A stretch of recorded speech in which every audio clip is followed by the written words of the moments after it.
Good afternoon. Nandito pa lang kami sa Colorado.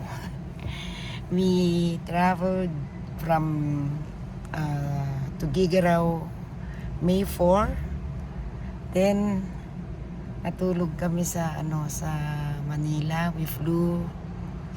Biro mo, naka-stress yung cancellation ng PAL sa Tuguegarao. Then linipat kami ng Cebu Pacific. And then later on, nag-fly kami. Nagkita-kita kami nila Jessa, Aiza, and then si PM, anak PM, and then si Elaine. For a short time, kumain kami. And then later on, naglipat-lipat kami ng hotel. Then nag-fly kami ng umagahan May 5. It took us 14 hours ata to fly from Manila to San Francisco, and then San Francisco to Denver.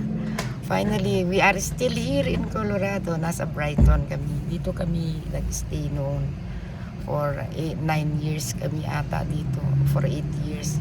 And then finally lumipat kami ng South Dakota. Kaya bukas we should be traveling today, but can postpone it for another day.